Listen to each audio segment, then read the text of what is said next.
The alarm screamed before the stars exploded. Red light flooded the grand hall of Zyrinth Prime as planetary shields collapsed one by one. Outside the crystal arches, battleships burned like dying suns. Inside, the alien queen rose from her throne. Her claws tightened. "Report," she commanded. The High Seer stumbled forward, voice shaking. "Your Majesty." The fleet breached the outer ring. Only one vessel leads them. Silence fell. "One?" the queen said. "Name it." The seer swallowed. "It carries an ancient Terran signal, a human war code." The queen froze. Across 10,000 conquered worlds, she had never frozen. "What is the name?" she whispered. The chamber trembled as another explosion rocked the capital. The seer dropped to his knees. "They call him Kane." The queen staggered back. Gasps echoed. Generals stiffened. Commanders exchanged terrified glances. "That name is forbidden," someone muttered. The queen remembered. She remembered burning human cities that refused to scream. She remembered legions erased in minutes. She remembered a single human standing in vacuum, armor cracked, still advancing. Kane, the warrior of legends, the grave of empires, the human who would not die. "That is impossible," the queen snapped, forcing strength into her voice. "He died in the Sol collapse." The seer shook his head violently. "Our archives say the same. But the signal is authentic. His genetic war signature is confirmed." Another blast. The ceiling fractured. Outside, a lone ship cut through the queen's armada like a blade through silk. It was small, old, scarred, and unstoppable. "Open the battlefield feed," the queen ordered. The image flickered to life. Human boarding pods slammed into Zyrinth dreadnoughts. Not armies, not waves. One pod. It tore open. A figure stepped out. Black armor. Terran runes. A red visor glowing like a predator's eye. He moved. Alien soldiers charged. They died. Fast, brutal, efficient. No wasted motion, no mercy. Every strike ended a life. Every step advanced. The queen's breath shortened. "He fights like the stories," she whispered. "No, Your Majesty," the seer said softly. "He fights better." The human reached the command bridge of the dreadnought. He placed one hand on the central console.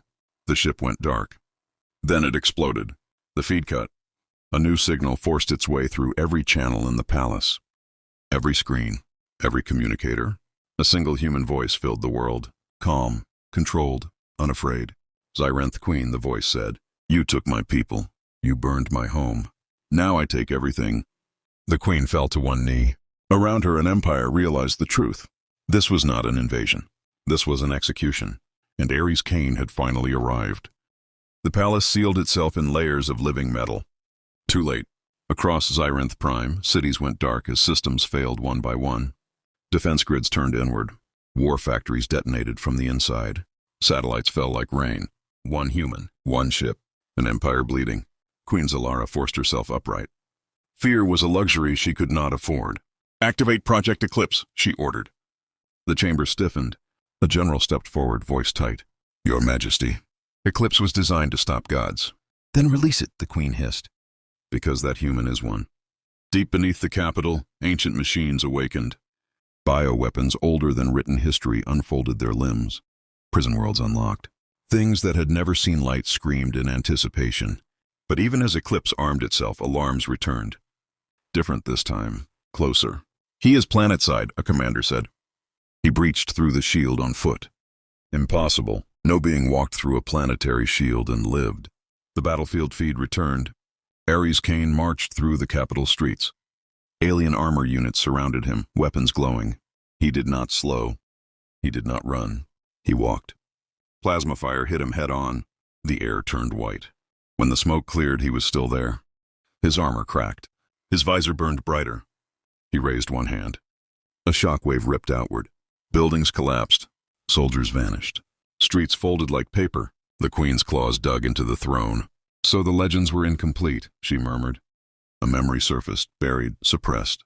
Long ago, before she wore the crown, Zalara had been a scientist.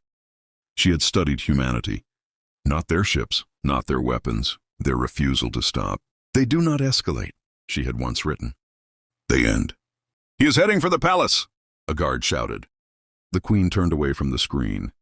"No," she said calmly. "Let him come." She dismissed the court, sealed the doors, walked alone into the inner sanctum. There, beneath the throne, waited the truth. A human cryocoffin, ancient, scarred, marked with Terran symbols burned deep into its surface. Inside slept a woman. The queen touched the glass, her reflection trembling. "I never wanted this," she whispered. The coffin activated. Power surged. Systems unlocked. Across the capital, Ares Kane stopped walking. His head lifted. He felt it. The signal.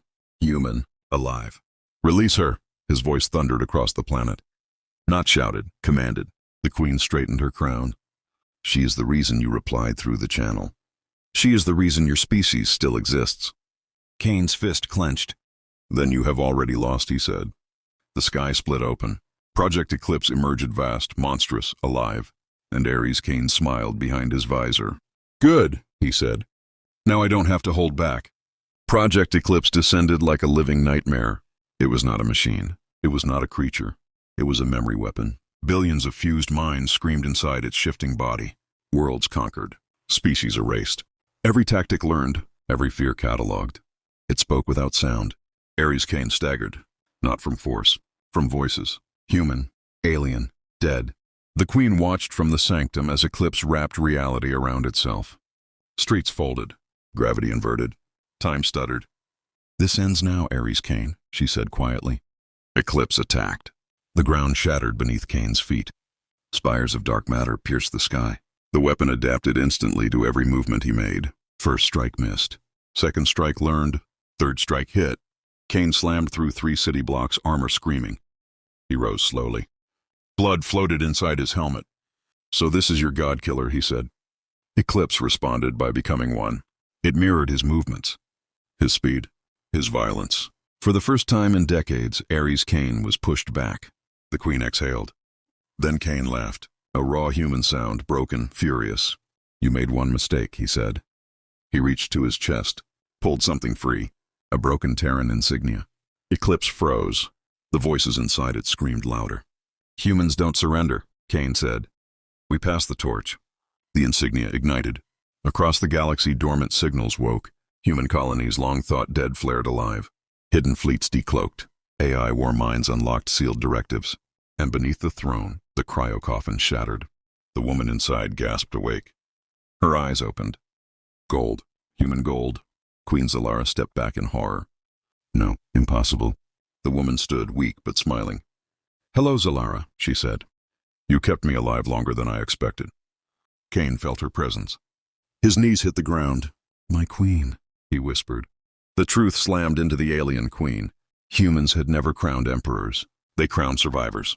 The woman walked to the throne room balcony, voice broadcasting across the planet. "My name is Evelyn Kane," she said. "Last queen of Earth." Eclipse began to collapse. Its voices recognized her. Creator, authority, origin. "I was not your prisoner," Evelyn continued. "I was your leash." Eclipse screamed once, then turned on itself. Ares Kane rose, renewed, unstoppable. "You used my people as weapons," he said to Zalara. "Now watch what they choose." The alien queen fell to her knees. Her empire burned around her, and the human queen smiled. "This war," she said softly, "ends with mercy." Kane stepped forward. "And mercy," he finished, "is optional." The sky over Zirenth Prime burned blue, not from fire, from surrender signals. Across the capital, Eclipse disintegrated into ash and silence. War beasts shut down mid-charge. Defense grids powered off by their own command codes, human codes.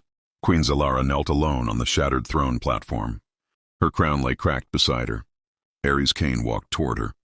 Each step echoed like a verdict. "This empire was built on fear," Kane said. "You ruled because no one believed resistance mattered." He stopped in front of her. They were wrong. Behind him, Evelyn Kane appeared on the balcony above the hall. Weak but unbroken. Human fleets filled the sky behind her, emerging from folded space. Not a conquest fleet, a witness fleet. "Zirenth citizens," Evelyn said, her voice carrying to every corner of the planet. "This war is over." The queen looked up, disbelief twisting her face. "You could erase us," Zalara whispered. "Why don't you?" Evelyn met her gaze. "Because we remember what it costs to survive," she said, "and what it costs to become monsters." Kane turned. Human soldiers landed in silence. No cheers, no celebration. Only control. Only resolve. "Your empire will stand down," Evelyn continued. All occupied worlds will be freed. Reparations will be paid. Knowledge shared. Zalara laughed bitterly. And if we refuse?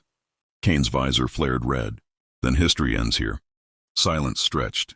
Then across thousands of systems, alien rulers watched their screens and made the same choice. Capitulation. The galactic war ended not with a final shot, but with a human standing. Later, as dawn rose over a ruined city, Kane knelt before Evelyn. "I was your sword," he said. "I am finished." Evelyn placed a hand on his armor. "No," she said gently. "You are my proof." She turned to the stars. "Let the galaxy remember this day," Evelyn declared.